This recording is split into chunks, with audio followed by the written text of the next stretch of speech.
tell you, I'm pretty sure we had a topic that we were going to talk about the last time we talked, and I don't remember what it was anymore, because that's the way that this goes.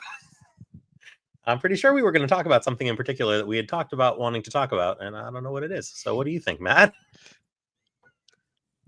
Man, welcome back, everybody, to the insurance panel where Matthew Murray and Nick Frumkin try to remember what they talked about last time to have a continuation conversation of the one that they had 6 months before. And we really don't know. Put comments in the comments, and we'll try and get to those someday eventually. So,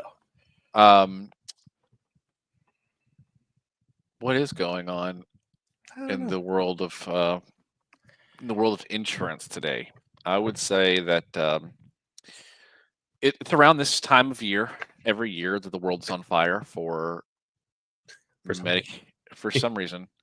I think in the Medicare world, the world's on fire right now, and I say that always. Always. I had a client call me up super concerned about the United Healthcare plan that they just signed up for because they are convinced United Healthcare is going out of business based on news that was released this morning. Right. That's what I mean. Like an article comes out and all of a sudden it's like everything goes terrible. I don't think United Healthcare is going out of business, by the way. No. Don't think so either. Seems unlikely. Now, I will put my foot in my mouth if United Healthcare goes out of business by the time that this video comes out. In the next 5 years, anything could happen. It's true. United Healthcare did have some news, to say the least. Yeah. News about United Healthcare would be a better way of putting it. In a couple ways. And it's not just United Healthcare, Nick. There's other companies that are getting scrutinized. Mm-hmm. It just seems that this is the one that is getting the buzz this week, right? And the way that news works, the way that the world works is what's the hot topic today. And I kind of I hate that about the world. Like I have a local news group here in Wilmington, like WECT or something, like one of those news stations. Sure. And every one of their posts says breaking news. The egg prices are down finally. That's not breaking. Yeah. It's not something that's very serious, right? It's become it's kind of like the boy that cried wolf, right? If everything's breaking news, nothing's breaking news. And then when there is something that's wildly that should be breaking news, right? No one will care. And maybe that's where we're at in the world. Yeah. No, we're definitely there. Yeah. It just feels very odd to live in that. But Medicare Advantage world and the insurance world, there's companies, multiple companies that are being investigated or something by the Department of Justice. And names have been named: Humana, United Healthcare, other publicly traded companies. I think Go Health or eHealth. I'm not sure which one. Interesting enough about one of those, I think it was Go Health, and I'm probably going to find it here because I wanted to save it. They're getting into the final expense game. Oh, well, yeah. I mean, I kind of knew that one of them was. I didn't realize it was Go Health, but it makes a certain amount of sense that they would be getting into the final expense game because they've been laying off all of their Medicare agents, and eventually, if you don't have anybody to sell for you, you don't make any money as a company if your business model is selling stuff. Interesting that, right? If you don't have someone to talk to. But what was interesting about it, the way I found out about it, was not through some Google search or anything like that. It was through Facebook. And I saw an advertisement from Go Health to sell direct to consumer Colonial Penn. Yep. I can't tell you how incredibly frustrating that is for a lot of reasons.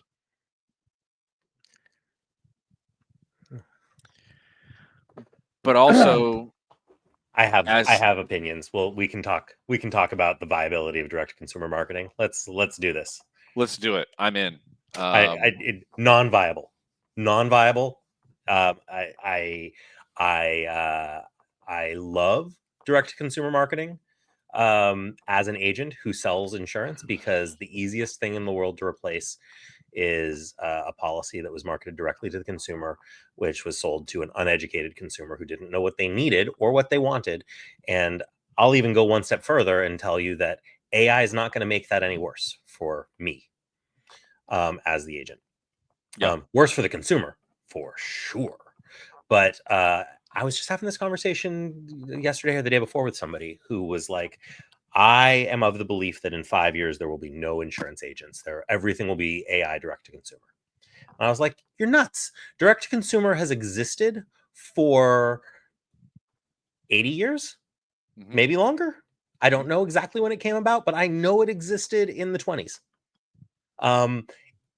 And you know what hasn't put insurance agents out of business? Direct to consumer marketing. Nobody wants to buy insurance. People need to buy insurance. People have to buy insurance. Insurance is an important thing, but nobody wants to buy insurance. If you do not have somebody pushing you over the edge to actually finally follow through and commit, right, you're not buying insurance. 99% of the time, you're not buying insurance. The person who buys insurance through these things is in the extremely rare bird. correct. It's just not a threat to us as agents. Insurance must be sold. I agree 1,000%. I actually made a Facebook post about this last night, I Oh, yeah? believe. One of the carriers that I picked up, I found out they have direct to consumer links, and even on their final expense policy, and I messaged I texted the president and was like, so you're telling me if somebody clicks this link and they fill it out, they can quote and enroll themselves, and I'll get paid my full commission on a final expense plan. And he goes, Sure. you're exactly right. PURLs sound great, right? Take all the work away from you. Right. And Yeah. from a marketer perspective, from somebody who's really good at Facebook ads, I have done it myself, not for this final expense plan. It's new to me, but we have a dental plan. I made a dental ad that I started putting the link at the back end of the thing, and you could self-enroll, blah, blah, blah. A lot of people click the link. And I even get stats back that a lot of people go through the majority of the application. But when it comes to the point to where their mouse or their finger hovers over the submit application button where the cheese becomes binding, right? When it comes a thing, they don't buy. But do you want to know why that is, or my personal thoughts? Good, I'm going to tell I you would love. anyways. I think you and I are on the same page, but yeah, let's go for it. Why? Because they want someone to blame. Oh, interesting. That is not where I was going. Okay. If it's wrong, they think they know what they want. Interesting. A lot of times the consumer says, I don't want to be sold something, especially when it comes to insurance.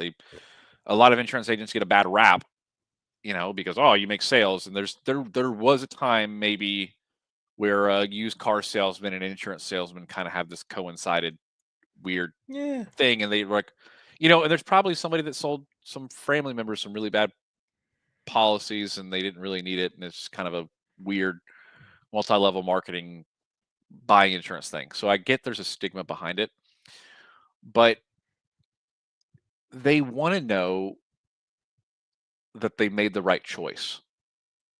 They want to know that they did the right thing. But if it's wrong, they want to have somebody to say that person screwed it up, even if it's 25 years later. How many times, Nick, have you sat with somebody and you replaced a policy that was old, they borrowed money, or the term was ending, or EL was going upside down, and they go, I'd have never bought this if the agent told me that. They want to blame. Right. They do. Person. No, I am with you. I I think that that is definitely a piece of it. I don't know that that's the reason why people don't go through and buy. I do think that that is definitely part of the psychology, though. I think that's a piece of the makeup. Where I thought you were going to go with it was they need somebody to give them permission. Yes. They need somebody to give them permission to say, yes, this is a good idea. Because it is their own, and it's human nature. You see this with all sorts of people. When we're training agents, we see it with people. When we see it, like, all over the place, you see this where people, when they are uncertain that they understand things, just stop. If they're not 100% positive that they understand things and they are left to their own devices, they choose to do nothing. It's a safety feature. It's built into the human condition. It keeps you safe. It is safer to stop and do nothing than to charge off into the unknown where you might get eaten by a tiger. Yeah. If you don't feel like you understand completely what you're buying when you buy a dental plan through a Facebook ad, you don't 100% know that it's not a scam. You don't 100% know that this is what it says it is. You don't really understand dental insurance. Is this the right type of dental insurance? It seems good, but should I really commit to a monthly payment? Better to do nothing. Better to do nothing. But if you had an agent on the phone with you who was just like, yeah, okay, we're going to go ahead and submit this now, they would say yes. And that's the difference. That's the difference. That's why agents will never go away. And I'm not saying that there isn't more to what we do. There's a lot more to what we do. There's a lot of real benefit to what we do. I'll tell you a story in a minute about a guy that I sat and talked with yesterday. But a large part of the reason why direct-to-consumer fails is because people need that person who is telling them it's okay, it's safe. If you go down this path, you're not going to get eaten by a tiger. You can say yes. Yeah. That's so much of what we do as agents is just giving people permission to do the thing they wanted to do anyway. Yeah. How many times have you done the entire application on your tablet, and all they have to do is hit submit, and they'll sit there. You're like, hey, everything's done for you. All you have to do is press that button right there. I won't do it for them. I cannot do it for you. But that's all you have to do. And they go, that's it? That's it. Everything else is done correct. I took care of all the heavy lifting for you. It's so simple, the psychology behind it. But, we have a license to talk about what we can talk about. We have the knowledge of the product, hopefully. Again, I see so many agencies and carriers trying to go to a direct-to-consumer. They've been doing it forever, though. Right? Like, so the thing is that kills me is it's like people talk about this like this is new, right? People talk about this like this is new. And when I started in the business, they were talking about websites, and carriers were building these websites that they were going to advertise using Google ads, and people were going to click on Google ads and go to the website and sign up for their own insurance direct to consumer. And my father's in the business. My father's been in the insurance business, doesn't do final expense. He sells annuities. It's a different thing, but same idea.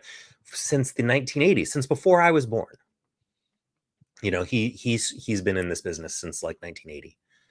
And when he was in the business, it was, they were going to mail things to people. They were going to send them stuff in the mail, and people were going to sign up by mail. And listen, some people do, right? Some people do sign up for insurance policies through the mail. Some people do sign up for these things through consumer websites. But I will tell you, about 5 years ago, just before COVID, the big disruption in the industry was going to be all of these like algorithms, right? Where you could go to Ethos, you could go to Ladder, you could go to any of these places. They don't have agents.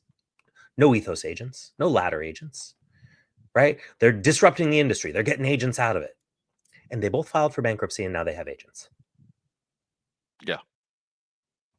Everybody I know that sells term sells Ethos and Ladder, because they're competitively priced and they're not bad products, and they're maybe not the right product for everybody, but they're available for brokers. And both Ethos and Ladder went bankrupt and needed to get agents so they could sell these policies. It's not going away. And I'll tell you the story about the guy that I sat down and talked to yesterday. I sat down and talked to him, and it was his birthday by coincidence. Okay. But he was living by himself, in a room that he rented, in the basement of somebody else's house. And it was his 65th birthday. And he was telling me that, the people that owned the house above him decided that they wanted to take the basement back and turn it into part of their house, because they were going to sell the house and it would be more valuable if they upgraded it. And so they were going to kick him out, and then they couldn't continue to rent it to him. Got it. And he was like, I don't know what to do. I'm having all these problems. I only make so much money. Like, and kind of went through his finances with me. It's like, and I'm paying all of this for these insurances, and I'm paying all this for these other insurances, and I can't seem to qualify for these benefits that people tell me, and I'm getting called every single day saying that I qualify for benefits, and then they put me through the system and they say that I don't actually qualify, and then they just try to sell me something that's going to make them more money. And I sat down and I went through everything with him. And I helped him. I gave him some advice on some stuff that's not really stuff that I do, and not stuff that I was going to make money on. But I was like, hey, these are resources that you can get access to. These are people who are going to help you, that are actually going to help you out. Here's a place where we can save you some money on your life insurance. Here's, actually you're sort of set up on the best Medicare situation that you can possibly be in. We don't need to talk about your Medicare situation. Let's, but like kind of walked him through and was like, this is what you need to worry about. This is what you don't need to worry about. Here's where I can help. Here's where I can't help, but you might want to go somewhere else. And at the end of it, he was like, I didn't really want you to come out here today. It's my birthday. I didn't really feel like dealing with this. Mm-hmm. But I got to tell you, this is the best thing that could have possibly happened to me on my birthday, because you actually seem to give a shit. And I have been going through life for the last several years just feeling like nobody gives a shit. And I've been needing help and nobody gives a shit. And so thank you so much for coming out here and just like helping. This was great.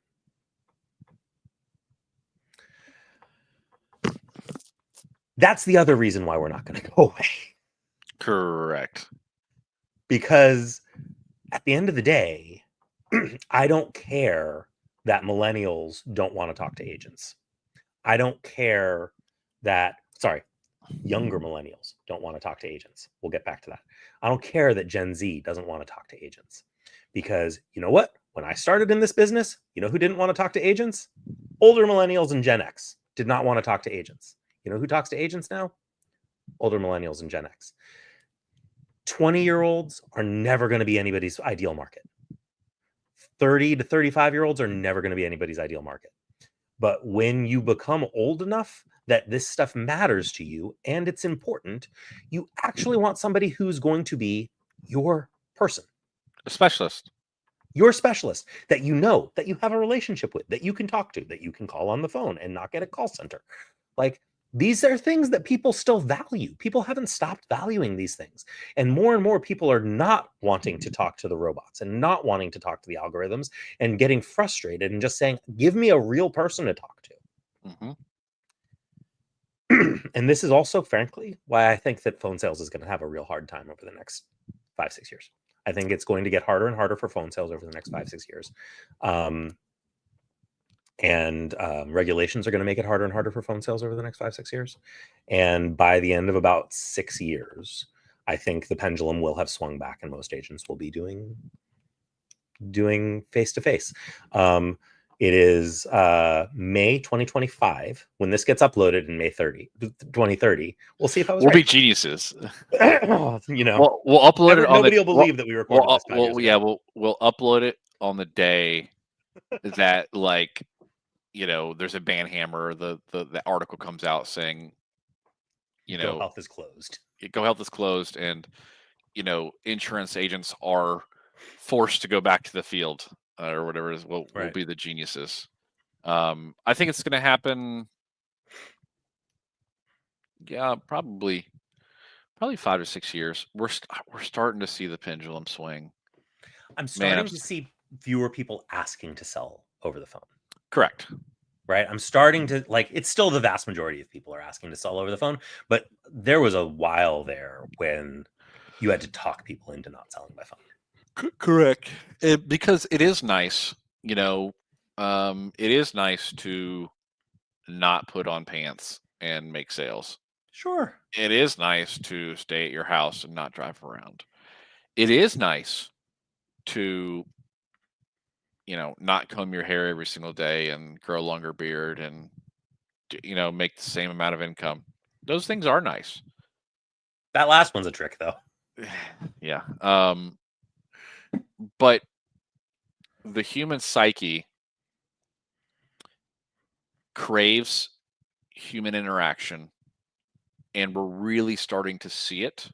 We saw it very early on, probably 6 months, 8 months into COVID, early 2021, something like that, is when we really started to see people start to crave or push past the barrier of, I am not supposed to see people, but I'm going to because it's Christmas time. I'm supposed to see my family. Um, People want to see people.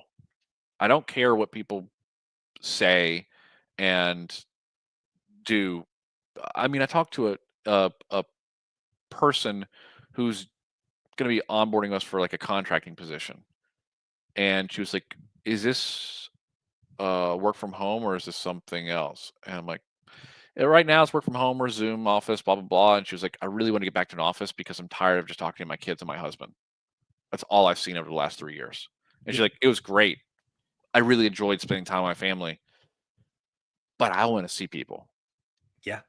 The human psyche, seniors more now than anybody, they value time with people. They value time with people They because they don't don't. want to talk to anybody over the phone. No, no, and they can hear it when the agent's trying to run through a script, and Yeah. you can hear the thing flipping or the clicking of the mouse when you say an objection or something like that. It feels odd, feels weird, and I want to go back to the AI discussion about um, direct to consumer. Do you remember Avatar leads? Yeah. Absolutely. First of all, some of the greatest leads that were ever invented. Um, Yeah. And yeah.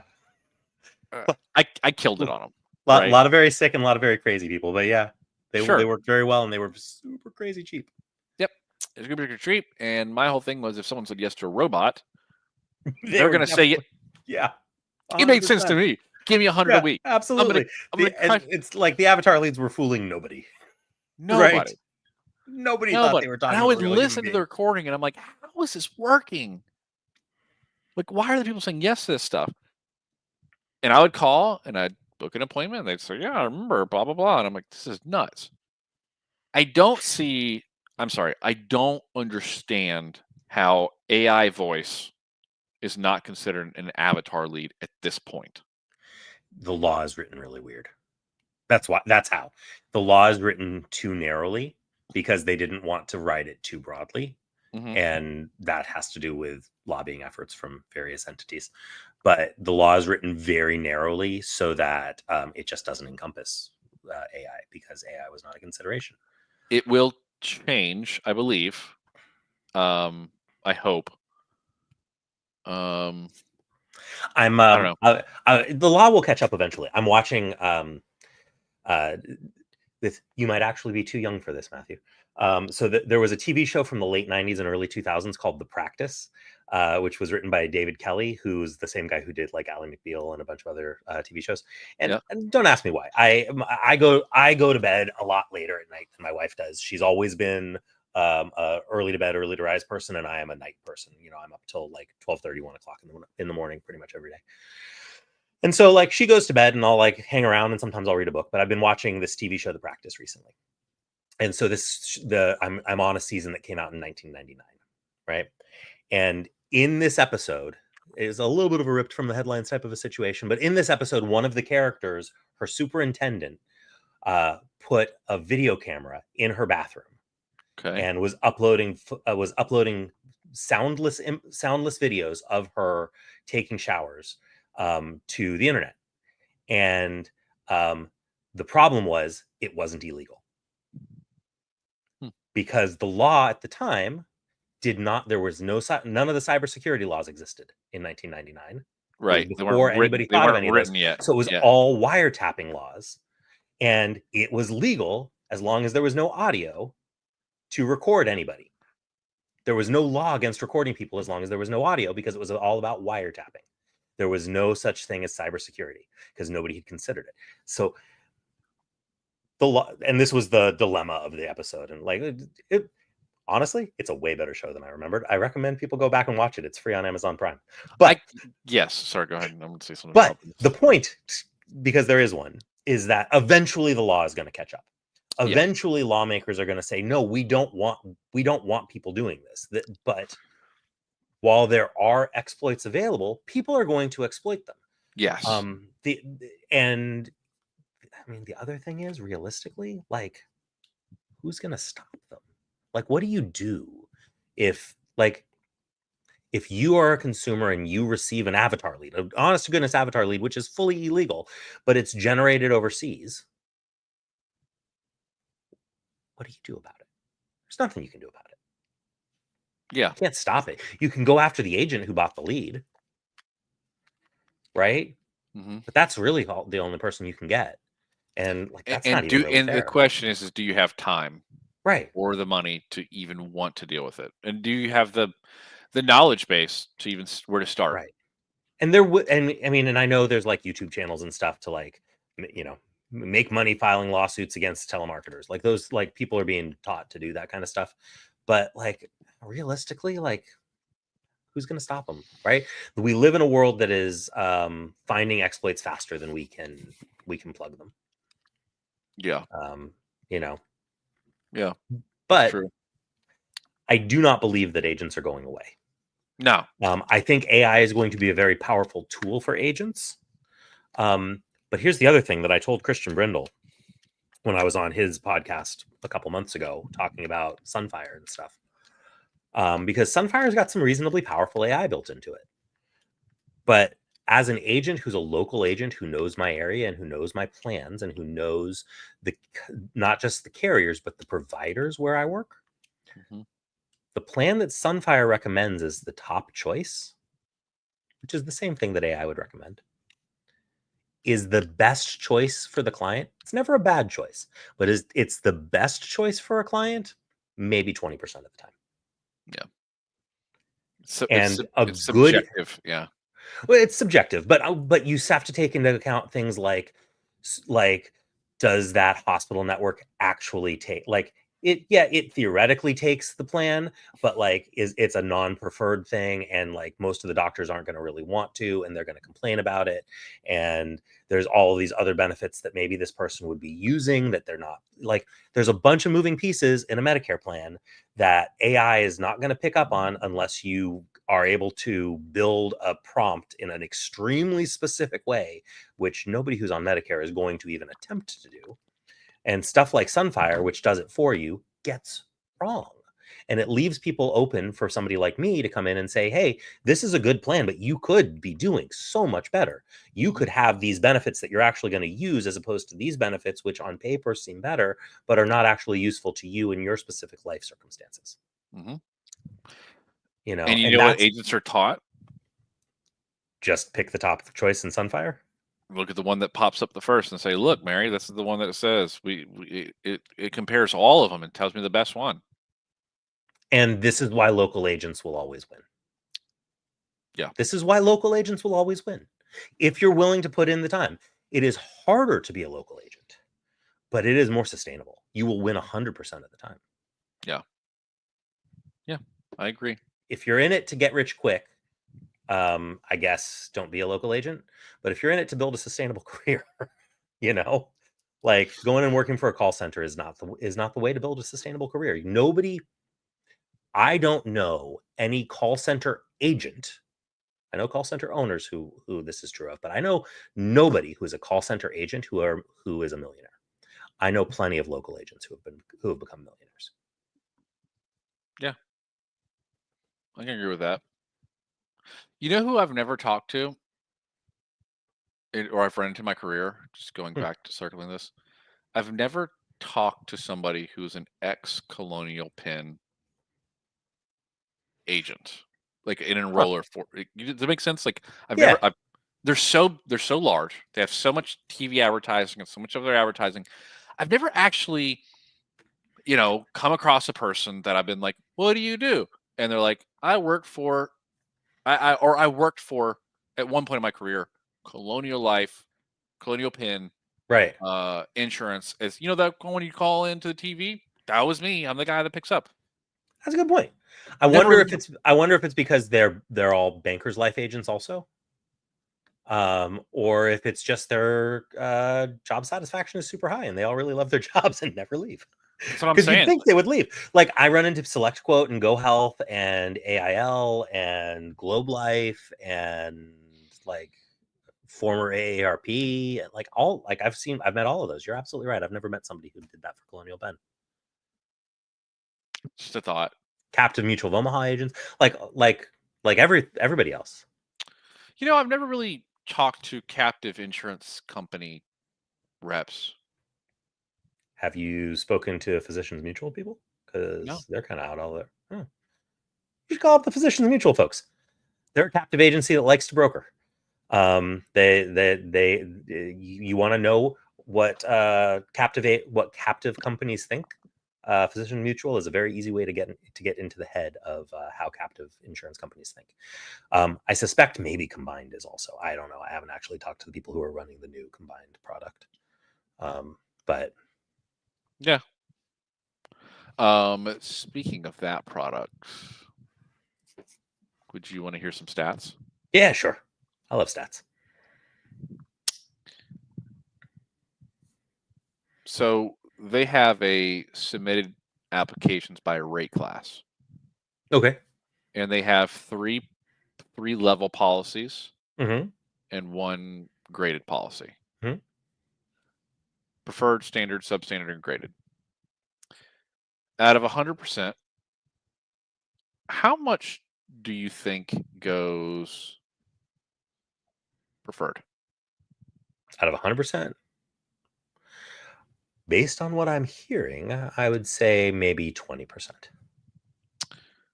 Okay, maybe we're doing better. 42% for us. Hey, that's pretty good.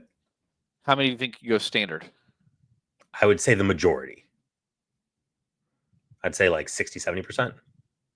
Except you're already at 42%, so it couldn't possibly be that high. 9%. No kidding. How many think you go substandard? Well, then that's got to be the big number. 8.5%. That much is going graded? You're over 50% graded? I'm at 39.4%. Oh, I did my math bad. But yeah, okay, yeah, but still. It's a larger Whoa. number. It's a larger number than I anticipated. Yeah, that's whew. So it's really a preferred graded product with the occasional possibility of There's about a somebody 20% falling chance of into it it. going into another thing. Um, So that is better than what I'm hearing from other people, where I'm hearing very few people are actually getting stuff to go through preferred, and I'm hearing people tell me a lot that their stuff is going through substandard. But oof. yeah, interesting. I want to. If anybody else is selling it, I don't know that many people who are selling it, so my sample size is small. But yeah, that's interesting though. mine's relative. I want to say a relatively decent Yeah, size of sample. They're definitely not our, preferred carrier, if that makes sense. They're not right. Yeah, riding out with Combine and Chubb in our bag only. But we send some business their way for sure. interesting. It's just I it is interesting that I'm looking at it. It's kind of scary. Yeah, well, I don't know. The Um, I am not. I don't know what to do about it, but I'm not a big fan of all of these companies going to an algorithmic underwriting system either. I'm Like the not a more big they fan. do it, the more they do it, the less I like it. No, The algorithmic underwriting, it it seems to be inaccurate way more of the time than should be within their tolerances. It seems like it's only got about a 75% accuracy rate, and that's shockingly low. yeah, And I can't imagine that I can't imagine that the volume increase of because of speed makes up for the higher rate of declines. correct. I can't. I mean, I just can't imagine it. And then, again, I won't name names on this one, but there are companies that are going back and re-rating policies, not just rescinding, but re-rating policies at the 18-month mark. There are companies that are going back and regularly rescinding policies at the 22-month mark. Not just the ones that you're thinking of, like not just the ones that are big famous for doing Plan F stuff, but like Millman reruns. And it's happening with way more companies than you think, way more regularly than you think, because especially with the companies that don't rescind, a lot of time the agent never knows. A lot of time the agent doesn't find out. Right. Um, I heard this from a carrier rep. I'm not going to say which carrier, but they said that for lack of better words, the ban hammer is coming. And so many agents, because of COVID, that are on the phone mhm. are slingshotting people's insurance policies. Yep. What sticks, right? Yep. And I try to explain this the best I can because I worked for an insurance carrier for some time. When you, Nick Frumpkin, go to a client and you sit down with them and you put an application through, the company's paying for that Yep. to run a script check, to uh, have an underwriter look at it. A lot of times Yeah. underwriters are not really looking at stuff. They're second looking on underwriting now because of algorithms, right? Yeah. Um, but it still costs money to run that application. Yep. And when you don't get the thing that you want because you didn't do proper underwriting or proper discovery for underwriting for your client, medications, ailment questions, smoking, non-smoking, whatever it may be. And then you go to another carrier, that's going to ruin your placement ratio with that carrier. Yeah. They're going to term very soon agents for placement ratios. Well, they're not. I mean, like Royal Neighbors has already started doing it, and they're being really strict about it. Mm-hmm. And I imagine that that's going to come from a lot of people. I will say, to me, I feel like this is unfair to the agents who are writing these things, because these days it has become almost impossible to accurately underwrite somebody. Like, it has become so difficult to get an honest, accurate pre-underwriting to place somebody correctly with a carrier. Most of these carriers, it feels like, don't even want you to pre-qualify them. They just want you to throw the client at the application and see what sticks. And that's rough.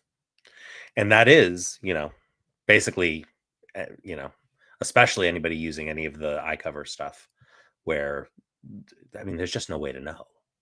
It's true. Like, you can't really, like, you don't even have application questions to really go by. They don't put out agent guides. They don't put out prescription drug knockout lists anymore. Or since we already mentioned Royal Neighbors, if they do put out a prescription drug knockout list, they have a secret second list that they don't give agents. Um, that so like, I don't know, man. It's it is a tough time because everybody wants to blame the agents. And I don't really think it's the agent's fault. Now, I do think it's sometimes the agency's fault. I do think it's sometimes the call center operator's fault, they incentivize bad acting. Mhm. But some of this falls on the carriers, right? Some of this falls on the carriers and the way that they're setting things up and incentivizing things. Like you mentioned Yes. Combined. Combined makes a whole big whoop to do about it's only 5 questions, right? Just ask them 5 questions and then we figure out the rest. Yeah.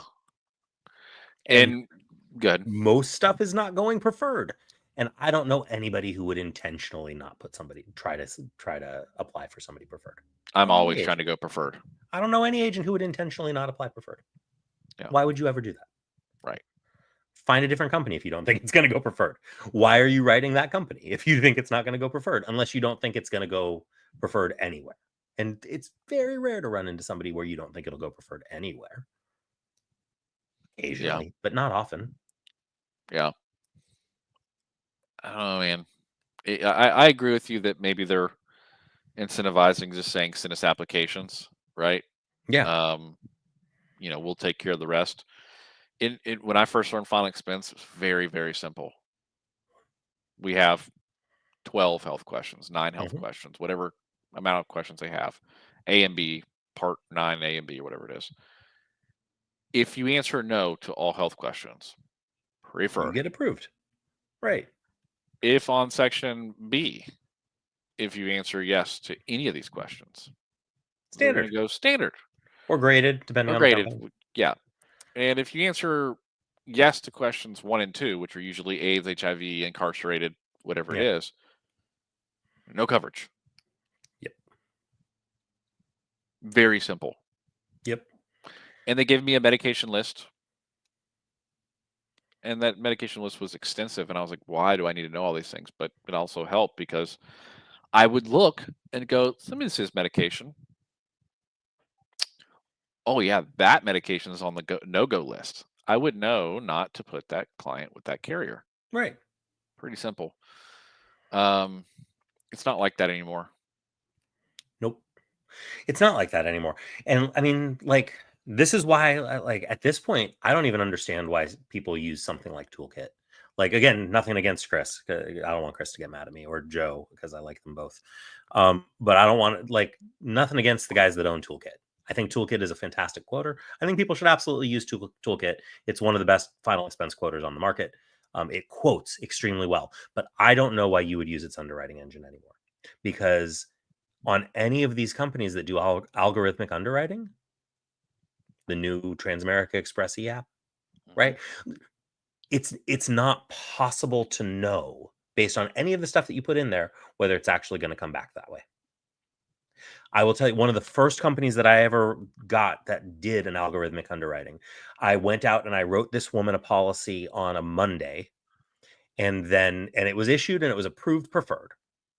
Okay. And then the following week, she was like, "I want $5,000 more coverage." The carrier was like, "Got to do a second app. We can't amend it with this new app process. Just go back out and do a second app." I did a second app. It had been a week. Declined.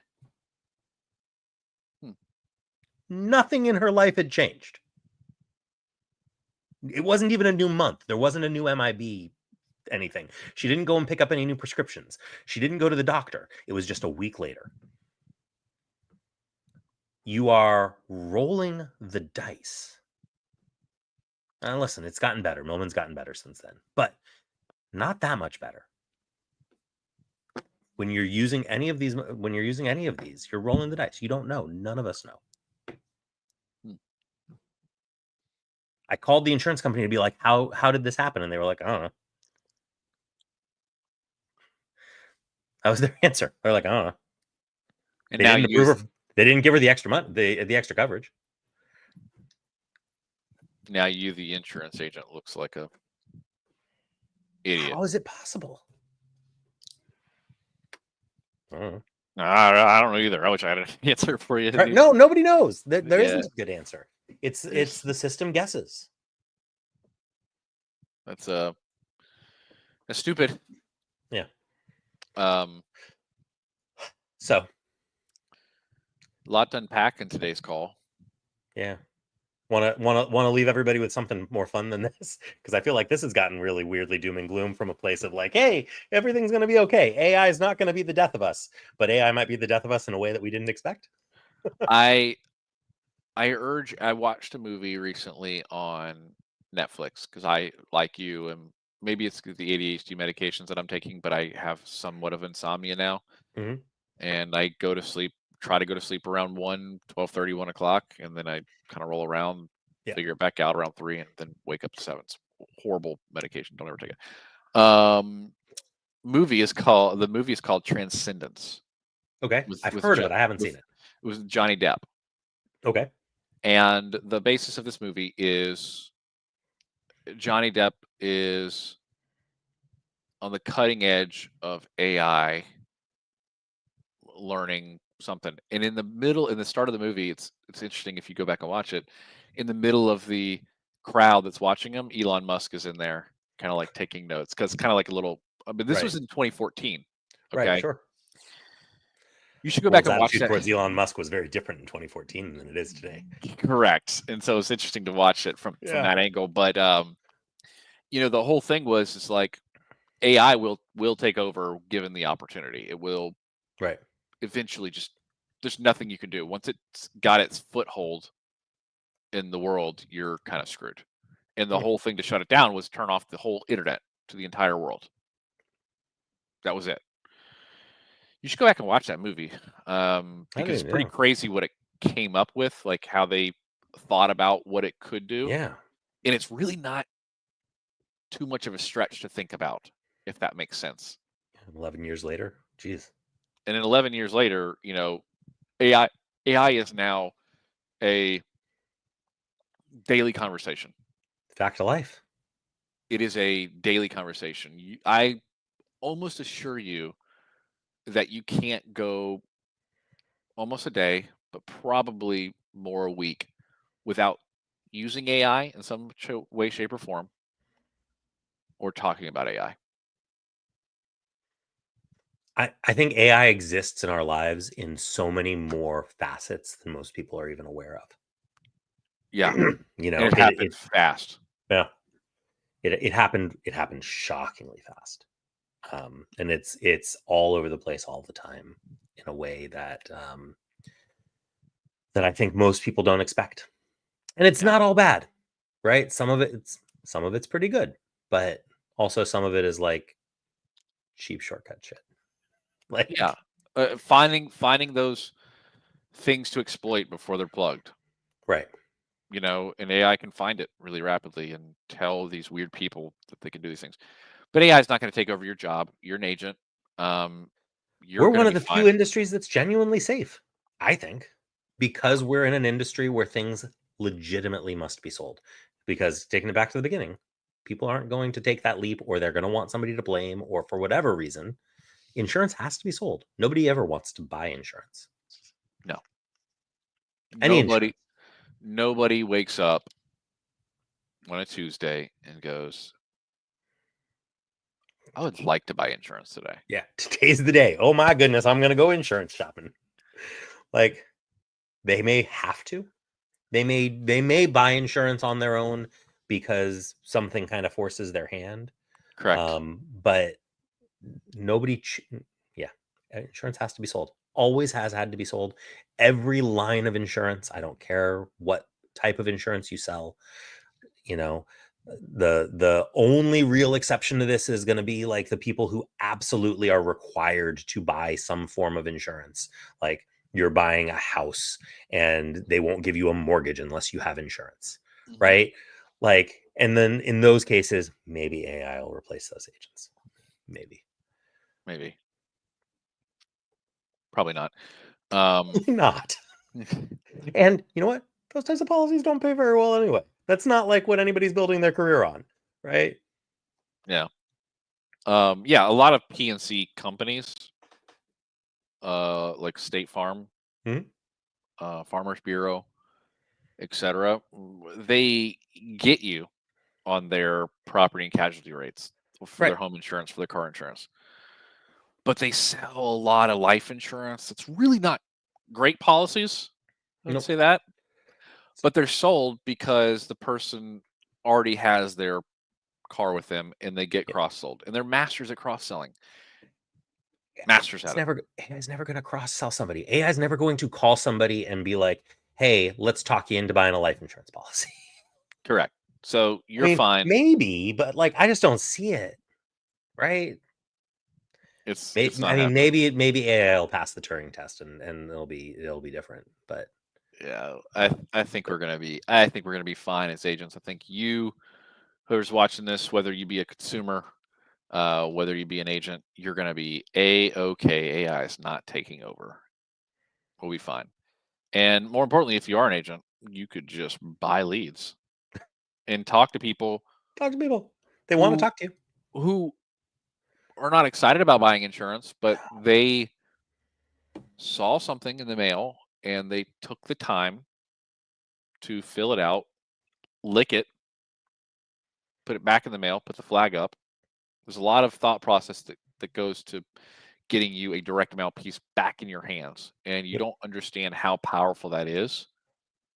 And I'm trying to articulate it the best way I can. I've No, really gone to lengths to try to make people understand when you have a direct mail lead how powerful that piece of paper is, PDF or the actual ink. no, that part doesn't matter. It's the process of getting the lead to you that matters. And Correct. right, and as a person who sells Facebook ads, I think you will agree with me.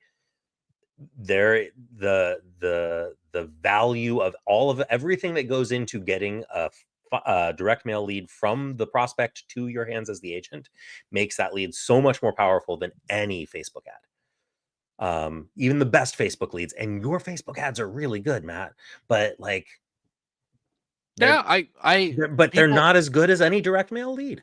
They're just people not. ask me all the time and they're confused. Like, you would rather do direct mail? And I'm like 1,000, like 100 times out of 100. And Yes. I've never actually like wavered on that. I've never No. once have said you should do Facebook over direct mail if you're a field agent.